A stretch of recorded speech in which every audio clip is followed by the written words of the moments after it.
जून 2019 में she was travelling from Oman to Dubai. वो Eid holidays पे गई थी ओमान घूमने। उसके बाद ऑन 6 जून 2019 को जब वो ओमान से दुबई ट्रेवल कर रही थी बाय बस, तो एक 2.2 मीटर का बैरियर था जिसमें से सिर्फ कार्स पास हो सकती हैं। और ड्राइवर को सन रेज के कारण वो बैरियर दिखा नहीं, और ड्राइवर ने उस 2.2 मीटर के बैरियर में बस डाल दी। और on the spot 17 people got killed in that accident. तो वो स्पीड में होगी बस उस टाइम, इसका मतलब? जी, अराउंड 100 की स्पीड थी उस टाइम पे। और ड्राइवर उस रूट पे 10 साल से चला रहे हैं, लेकिन बस लिखा हुआ था। तो हर दिन इस तरीके से आप लोग जिए कि हम ज़्यादा से ज़्यादा लोगों की मदद कर पाएँ।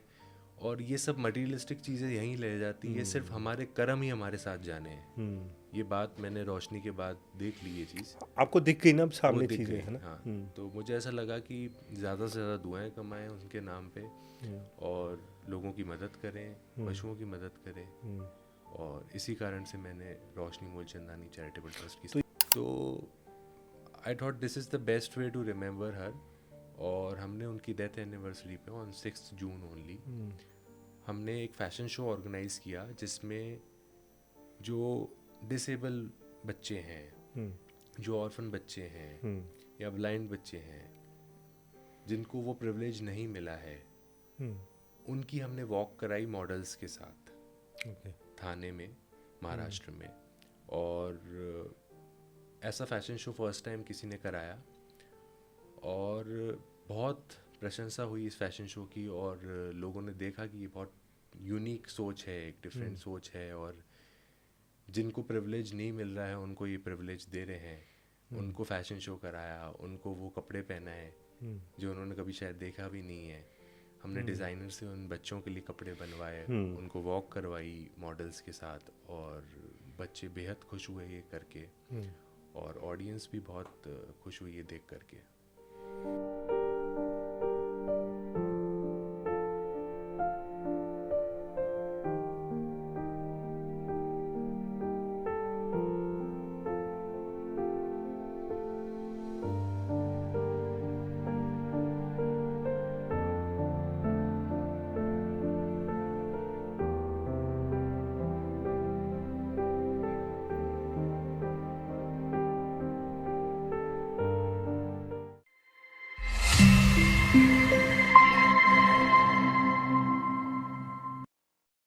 एक परिवार जिसमें आप जन्म लेते हो, उसके बाद आपके सिबलिंग्स जो आपके साथ बचपन में आप खेलते हो, उनके साथ बड़े होते हो, फिर आप उसके बाद आपकी लाइफ में एक ऐसा मोमेंट आता है जो आपको शैटर कर देता है, जस्ट आपको नहीं, आपकी फैमिली को भी।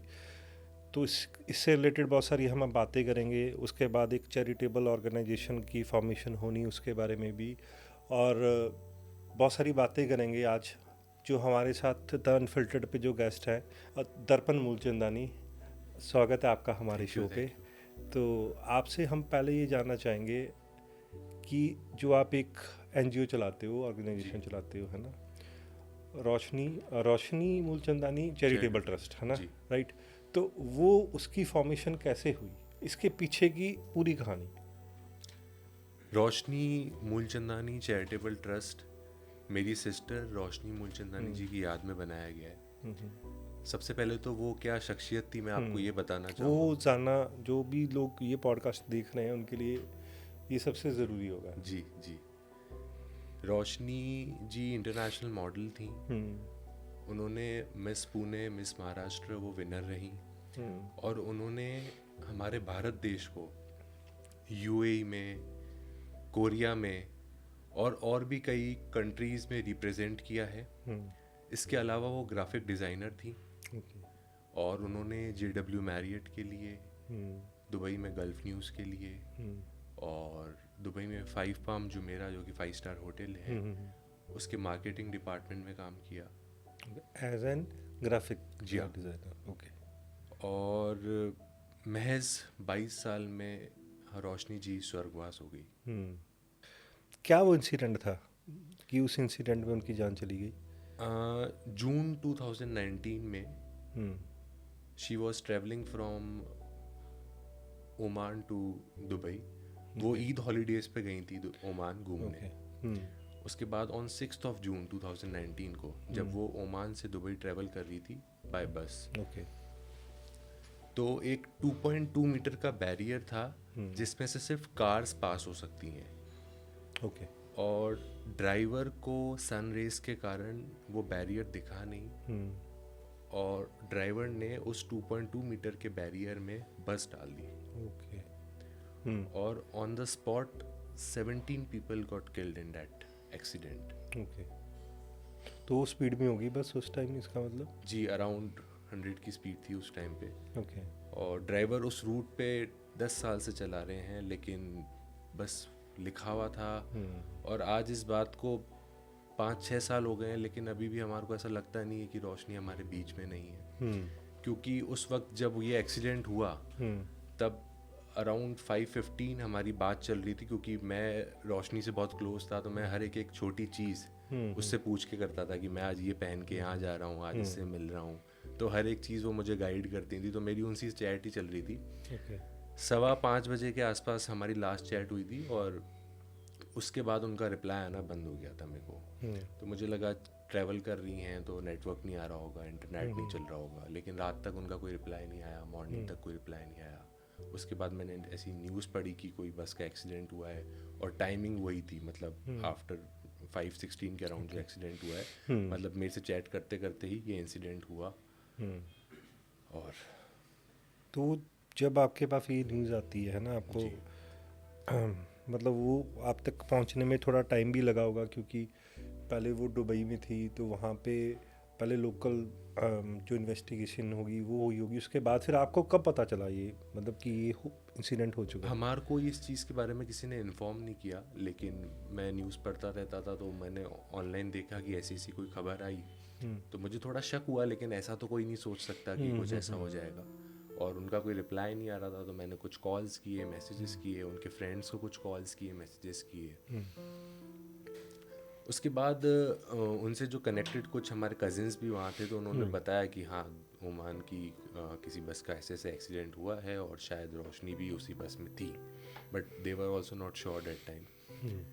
तो मेरे कुछ वहाँ पे लोकल फ्रेंड्स हैं, तो मैंने उनको कॉल किया, और वो थोड़ा पुलिस इंक्वायरी और इन सब चीज़ों में ही है, तो वो वहाँ पे गए और उन्होंने पता किया, तब हमारे को ये चीज़ तो जिस भी कंपनी में वो जॉब कर रही थी, उन्होंने नहीं बताया आपको इसके कुछ कंपनी के लोकल्स ही मेरे साथ कनेक्टेड थे, वो लोकल भी हैं वहाँ के, और कंपनी में भी काम करते थे। जैसे अहमद जी हैं वहाँ पे, तो वो मेरे साथ कनेक्टेड भी थे, क्योंकि लेकिन मैंने भी उनकी कंपनी में कुछ टाइम पे इंटर्नशिप की थी रोशनी के साथ ही, तो मेरे साथ वो लोग कनेक्टेड थे, तो उन्होंने ही वहाँ जा कर के सब चीज़ें पता लगाई, और उन्होंने कॉल करके मुझे इन्फॉर्म किया। उसके बाद कंपनी के बॉस वगैरह का भी कॉल आया मुझे, रोशनी के बॉस का भी कॉल आया, और उन्होंने बताया कि ऐसी सी बात। तो ये चीज़ें जो सडन एकदम से होती हैं, आई थिंक इंसान के माइंड में भी नहीं होती चीज़ें, है ना, जो कि ऐसे भी हो सकता है ना।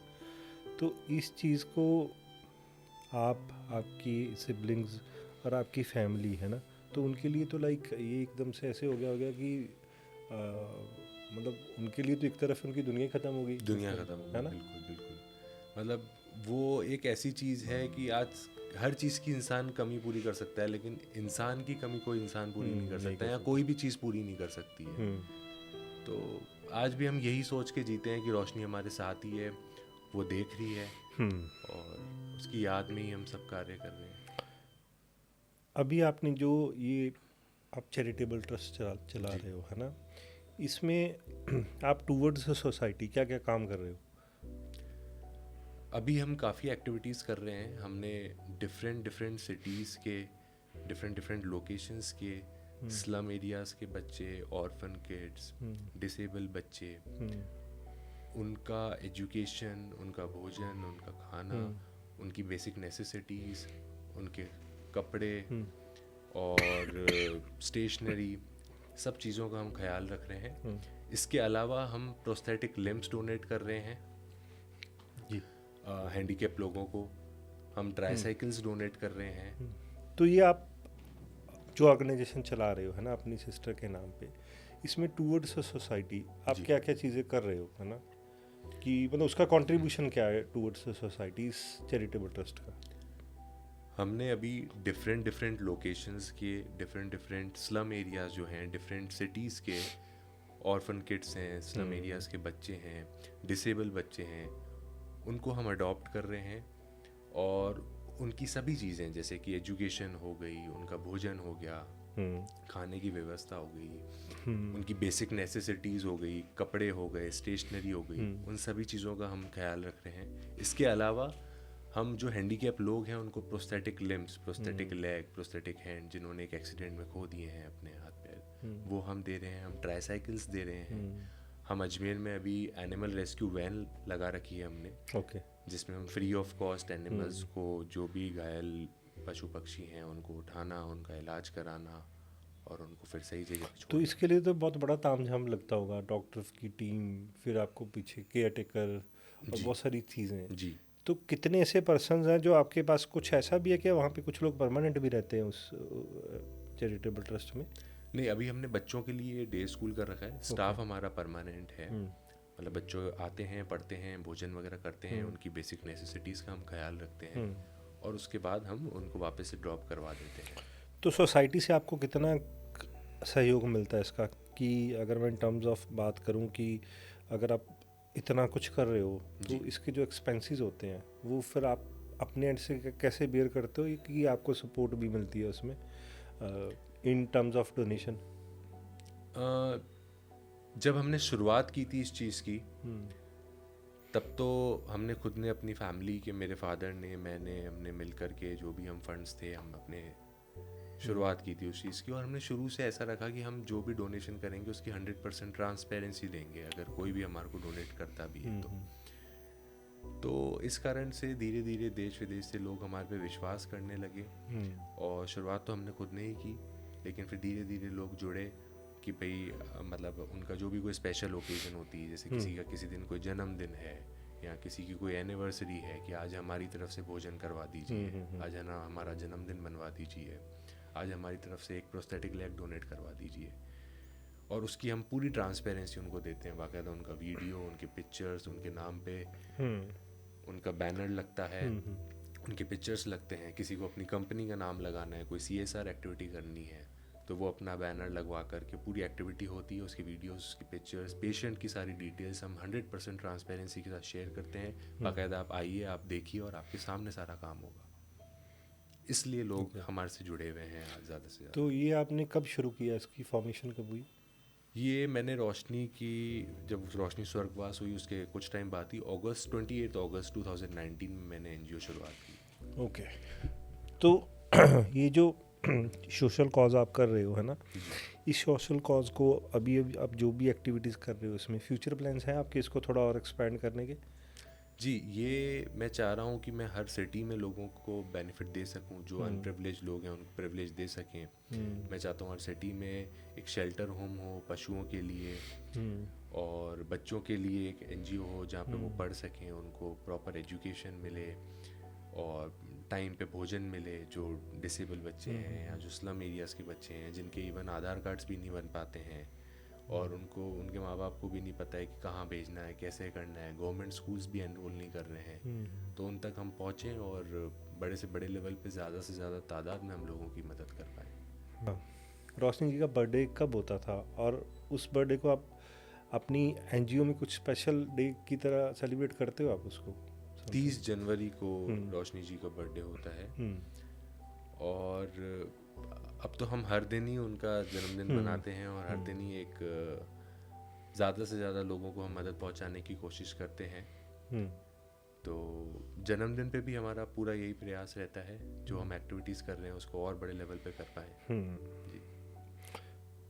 तो बैक टू दो डेज जब ये इंसिडेंट हुआ, है ना, फैमिली में आपके पता चला, है ना, और उसके बाद इस चीज़ को मेरे को लग रहा है कि एक्सेप्ट कर पाना कि वाकई ये हो चुका है ना, उनकी डेथ के बाद फिर उनका क्रीमेशन यहाँ पे हुआ, उनकी बॉडी को यहाँ लाया गया या दुबई में किया आपने?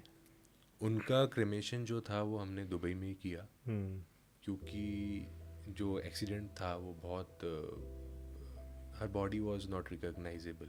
ओके, इतना ब्रूटल एक्सीडेंट था वो? जी, इतना ब्रूटल एक्सीडेंट था। तो वो सही नहीं था कि हम वहाँ से दुबई से हिंदुस्तान लेकर के आए, और तो हमने क्रमेशन वहीं करना सही समझा।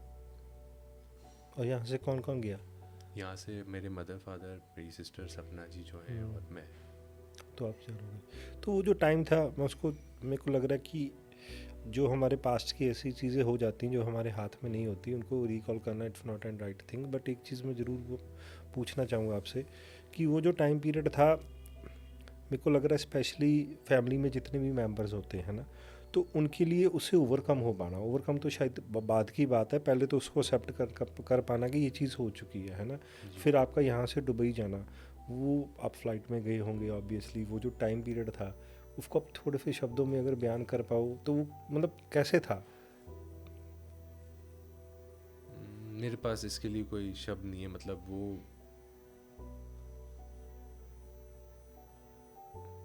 मतलब मैं ये जानना चाह रहा हूँ कि एक फैमिली में आपकी सिस्टर जिनकी एज जस्ट अभी 22 थी, मेरे को लग रहा है कि उस टाइम पे तो सिर्फ अभी इंसान देखना शुरू करता है ना चीज़ें आसपास क्या हो रहा है क्या नहीं है ना, बट उन्होंने एज यू सेड कि उन्होंने बहुत कुछ अचीव किया उस एज तक भी अपनी लाइफ में, बहुत है कुछ, बहुत कुछ। और उसके बाद वो फिर दुबई में वो जॉब भी कर रही है ना, साथ साथ मॉडलिंग भी कर रही है।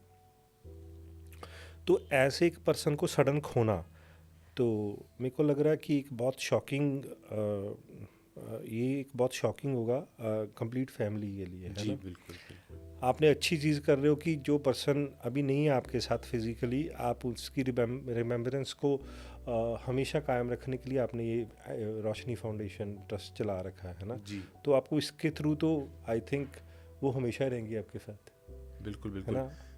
अपने हिंदू कल्चर में कोई भी स्वर्गवास होता है तो अगले 12 दिन तक हम दान पुण्य करते हैं। तो मुझे ऐसा लगा कि सिर्फ 12 दिन ही क्यों, हम पूरी ज़िंदगी रोशनी के नाम पे दुआएं कमाएं। जब तक हम जिंदा हैं तब तक रोशनी की रोशनी हर उस बच्चे तक, हर उस पशु तक हम पहुंचाएं और उनकी मदद करें जो ज़रूरतमंद हैं। और रोशनी के बाद मुझे ऐसा लगा कि any day can be the last day for anyone.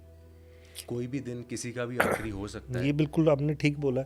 इंसान बहुत बड़ी बड़ी चीज़ें सोचता है, मैं ये करूँगा, मैं वो करूँगा, तो any day could be last, है ना, फॉर एनीवन, है ना। और ये चीज़ अगर किसी भी इंसान के माइंड में हो तो आई थिंक वो एज एन ह्यूमन बीइंग तो बहुत बेटर बन सकता है। बिल्कुल। तो हर दिन इस तरीके से आप लोग जिए कि हम ज़्यादा से ज़्यादा लोगों की मदद कर पाएँ। और ये सब मटीरियलिस्टिक चीज़ें यहीं ले जाती है, सिर्फ हमारे कर्म ही हमारे साथ जाने हैं। ये बात मैंने रोशनी के बाद देख ली, ये चीज़ आपको दिख गई ना सामने चीज़ें, है ना। हाँ, तो मुझे ऐसा लगा कि ज़्यादा से ज़्यादा दुआएं कमाएं उनके नाम पे, और लोगों की मदद करें, पशुओं की मदद करें। और इसी कारण से मैंने रोशनी मूलचंदानी चैरिटेबल ट्रस्ट की। तो ये जो बेसिक आइडिया था इसका शुरू करने का, वो आपका था या आपके फैमिली में से किसी मेंबर का था? बेसिक आइडिया कि हाँ ऐसा करते हैं हम। आइडिया मेरा ही था, लेकिन मैंने कंसल्ट किया मेरी सिस्टर के साथ, मेरे पेरेंट्स के साथ कि मैं ऐसा ऐसा करना चाह रहा हूँ और this is the best way to remember her. तो मेरी सिस्टर सपना जी ने भी मेरा इस चीज़ में बहुत साथ दिया, मुझे बोला, मोटिवेट किया कि ज़रूर ये बहुत अच्छा काम है, हमें ज़रूर करना चाहिए। मैंने आपके इंस्टा पे देखा है कि वहाँ पे आप रेगुलर बेसिस पे बच्चों के बर्थडेज भी सेलिब्रेट करते हो, है ना? जी। तो बच्चों के जो बर्थडेज आप सेलिब्रेट करते हो उसके बाद बच्चों में वो जो खुशी होती है कि आप आज उनके लिए कोई कर रहा है, जो शायद सोसाइटी में मेरे को लग रहा है कि वो अपने आप को बहुत आइसोलेट फील करते हो भाई, बट किसी के लिए करना और उसके बाद वो खुशी को फील करना, तो वो तो एक अलग ही एक्सपीरियंस होता है लाइफ का। जी बिल्कुल। और हमारा ये मोटो शुरू से रहा है कि हमें उनको खुशियाँ भी देनी है। सिर्फ मोटो ये नहीं कि उनका पेट भरना है, इसके अलावा हमारे को उन्हें वो पल देने हैं, वो खुशियाँ देनी हैं, ताकि उनके चेहरे पे वो मुस्कान आ सके और उनको प्रिविलेज्ड महसूस हो सके। राइट। इसलिए हम लोगों को कहते हैं कि आप अपना जन्मदिन इन बच्चों के साथ बनाइए। Give privilege to unprivileged. जो आप पार्टीज करते हैं, जो आप कैफेज में, क्लब्स में उड़ाते हैं पैसा, बेशक वो कीजिए, नो प्रॉब्लम, लेकिन अगर उन पैसों से उसमें से कुछ अमाउंट में से आप बच्चों के साथ आकर के खुशियाँ बांटते हैं तो इससे बेहतर क्या हो सकता है अपने जन्मदिन पर। इसके बाद ये आप जो एनजीओ चला रहे हो, इसके बाद आप एज एन इंडिविजुअल आपकी स्टडीज़ क्या रही और आप अभी आप क्या कर रहे हो या आपके फ्यूचर प्लान्स क्या है? मैंने MBA कंप्लीट कर रखा है और इसके अलावा मेरी रोशनी के नाम से मैं रोशनी आयुर्वेदिक प्राइवेट लिमिटेड नाम से कंपनी चलाता हूँ। आयुरोश करके ब्रांड है ओके जिसमें हम आयुर्वेदिक प्रोडक्ट्स सेल करते हैं। उसमें से कुछ पोर्शन हमारा चैरिटेबल ट्रस्ट के लिए ही यूज़ होता है। ओके जी ओके। तो ये आप ऑनलाइन सेल करते हो या जी, अमेज़ॉन, फ्लिपकार्ट और हमारा सारे ऑफलाइन मार्केट भी प्लेस में हमारा है ये? जी ओके मार्केट प्लेसेस पे ऑफलाइन भी हम सेल करते हैं, कोई इशू नहीं है। ओके। तो इसके लिए आप अजमेर से बिलोंग करते हो जैसे, तो आपने कुछ वहाँ पे ऐसी फार्मेसी टाइप बना रखा है या मतलब कैसे करते हो जी, आप? हमारी ऑफिस है, फार्मेसी बना रखी है हमने। ओके, तो वहाँ से ये सब चीज़ आप जी। मैनेज करते हो, राइट। तो अभी रिसेंटली मैं आपके इंस्टाग्राम पे देख रहा था कि जी। आपने मुंबई में एक फैशन इवेंट भी किया है ना, इन रिमेम्बरेंस ऑफ रोशनी, है ना? तो उसके बारे में बताइए कि वो उसका भी आइडिया कैसे आपके दिमाग में आया कि हमें करना चाहिए, और आपका उसका करने का एक्सपीरियंस कैसा रहा? आपको क्या मतलब फीडबैक मिली वो होने के बाद? जैसा कि मैंने आपको बताया कि रोशनी ऑलरेडी इंटरनेशनल मॉडल थी और फैशन फील्ड से जुड़ी हुई थी। उन्होंने बड़े से बड़े डिज़ाइनर्स के लिए वॉक किया। उन्होंने हमारे देश को, हमारे भारत देश को रिप्रेजेंट किया UAE में, कोरिया में और भी कई कंट्रीज़ में। तो मुझे लगा, और हमारा एक टैगलाइन है NGO का, we give privilege to unprivileged. तो I thought this is the best way to remember her. और हमने उनकी डेथ एनिवर्सरी पे ऑन 6 जून ओनली हमने एक फ़ैशन शो ऑर्गेनाइज़ किया जिसमें जो डिसेबल बच्चे हैं, जो ऑर्फन बच्चे हैं या ब्लाइंड बच्चे हैं, जिनको वो प्रिविलेज नहीं मिला है, उनकी हमने वॉक कराई मॉडल्स के साथ थाने में, महाराष्ट्र में। और ऐसा फैशन शो फर्स्ट टाइम किसी ने कराया और बहुत प्रशंसा हुई इस फैशन शो की। और लोगों ने देखा कि ये बहुत यूनिक सोच है, एक डिफरेंट सोच है, और जिनको प्रिविलेज नहीं मिल रहा है उनको ये प्रिविलेज दे रहे हैं। उनको फैशन शो कराया, उनको वो कपड़े पहनाए जो उन्होंने कभी शायद देखा भी नहीं है। हमने डिज़ाइनर से उन बच्चों के लिए कपड़े बनवाए, उनको वॉक करवाई मॉडल्स के साथ, और बच्चे बेहद खुश हुए ये करके, और ऑडियंस भी बहुत खुश हुई ये देख करके। आप अपनी लाइफ का अभी कितना का टाइम डिवोट करते हो टूवर्ड्स दिस ऑर्गेनाइजेशन? लगभग पूरा दिन ही चाहिए होता है कि इन सब चीज़ों के लिए, और कोई स्पेसिफिक टाइम नहीं कह सकते क्योंकि, लेकिन कभी भी कहीं से भी ज़रूरतमंद लोगों की क्वेरीज आ जाती है। जैसे मैंने आपको बताया कि हमने एम्बुलेंस भी लगा रखी है, और हमने संस्था में भी कई लोग आते हैं। तो काफ़ी पूरा दिन ही जाता है मतलब इस चीज़ के अंदर, इस सेवा के अंदर। तो आपने भी शादी वादी का सोचा या कि मतलब टूवर्ड्स डिवोट रहना है ये इसी काम के लिए? ये तो काम करना, ये तो आई थिंक चलती रहेंगी चीज़ें, इसका ऐसा कोई कनेक्शन नहीं होना चाहिए। बट आप फिर भी मैं आपसे ये पूछना चाहता हूँ कि आपके अभी जो फ्यूचर प्लान्स, आप पढ़ाई भी कर चुके हो, आप अपना टाइम इधर भी डिवोट कर रहे हो, बिजनेस भी चला रहे हो, है ना? जी। तो क्या प्लान्स हैं आपके मतलब शादी को लेके? मेरी ऐसी सोच है और मेरी ऐसी चाहत है कि अगर कोई ऐसा हमसफ़र हुआ, मतलब जिसकी भी यही सोच हो कि लोगों की मदद करनी है, लोगों की सेवा करनी है, पशुओं की सेवा करनी है, और समाज में एक बदलाव लेकर के आना है, सेवा करके और मदद करके, तो मेरा सौभाग्य होगा कि अगर मैं किसी ऐसे इंसान से जुड़ूं। और तो जो भी ये पॉडकास्ट देख रहे हैं, अगर ऐसी कोई है लड़की तो आप कांटेक्ट कर सकते हो इनके साथ, ठीक है? तो नहीं, ऐसा नहीं है। आई थिंक जो ऐसे बहुत सारे लोग हैं हमारे समाज में जो ह्यूमैनिटी के लिए कुछ करना चाहते हैं, सोसाइटी को बेटर बनाने के लिए कुछ करना चाहते हैं, ऐसे लोग हैं। और ज़रूर ऐसा कोई ना कोई कनेक्शन भी बनेगा आपके साथ, है ना? तो वी होप फॉर दिस, है ना? तो अभी कोई आपको रीच आउट करना चाहिए, चाहे फाउंडेशन जो आपने बना रखी है उसको, तो उसके लिए आपने क्या क्या सोर्सेज बना रखे हैं, कैसे रीच आउट कर सकता है कोई आपको? हमारी वेबसाइट है हम्म, roshnicharitabletrust.org करके। हम्म, उस पे हमने डिफरेंट कैंपेन्स के लिंक्स बना रखे हैं, हमारे कॉजेज़ दे रखे हैं कि किसी को प्रोस्थेटिक लेग के लिए डोनेट करना है, किसी को बर्थडे सेलिब्रेशन के लिए डोनेट करना है, किसी को फूड डोनेशन के लिए डोनेट करना है। तो वो उस पर क्लिक करके और उस कैंपेन, स्पेसिफिक कैंपेन के लिए डोनेट कर सकते हैं। इसके अलावा आप हमारे इंस्टाग्राम पे roshni_foundation1 करके हमारी इंस्टा आईडी है, उस पर हमको आप डीएम कर सकते हैं। हमारी टीम आपके साथ कोऑर्डिनेट करेंगी और आपको गाइड करेंगी कि कैसे डोनेट करना है। और आप हमारे को कॉल भी कर सकते हैं, मैं नंबर भी बता देता हूँ, 7727880988 पर। ओके, हमारी टीम आपको पूरा गाइड करेंगी कि कैसे डोनेट करना है। और इसके अलावा ज़रूरी नहीं है कि आप सिर्फ पैसों को दान करके, इंसान अपने तन से भी हेल्प कर सकता है। आप वॉलंटियर बन सकते हैं, किसी भी सिटी में आप हमसे जुड़ सकते हैं। आप हमारी वेबसाइट पे हम एक फॉर्म दे रखा है, वॉलंटियर फॉर्म, वो आप फिल करके एज अ वॉलंटियर भी हमारी एनजीओ से जुड़ सकते हैं और हमारी एक्टिविटीज़ में आप पार्टिसिपेट कर सकते हैं। तो आज ये हमारा एक शॉर्ट पॉडकास्ट इसी कंसर्न में था कि लाइफ बहुत अनसर्टेन है, हमारे हाथ में चीज़ें नहीं होती, कुछ ऐसी हैपनिंग्स हो जाती लाइफ में जो हमें टूवर्ड्स फर्दर मोटिवेट करती हैं सोसाइटी के लिए कुछ करें हम, है ना, इन टर्म्स ऑफ सोसाइटी को बेटर बनाने के लिए। तो ये आपका एक बहुत बड़ा इनिशिएटिव है जो आप कर रहे हो, है ना। तो होपफुली आपको इसमें आगे भी लोग आपसे जुड़ते जाएंगे, ये काम ऐसे चलता जाएगा और ऐसे ही आप ये सब करते रहिए। जी, तो बहुत फिर मिलते हैं आपके साथ बहुत जल्दी किसी और पॉडकास्ट पे मिलेंगे। तो अभी के लिए आप देख रहे थे द अनफिल्टर्ड। मिलते हैं किसी और सेलिब्रिटी के साथ, ऐसी बातें करेंगे हम जो हमने आज करी। तो मिलेंगे जल्दी किसी और के साथ, तब तक के लिए थैंक यू वेरी मच।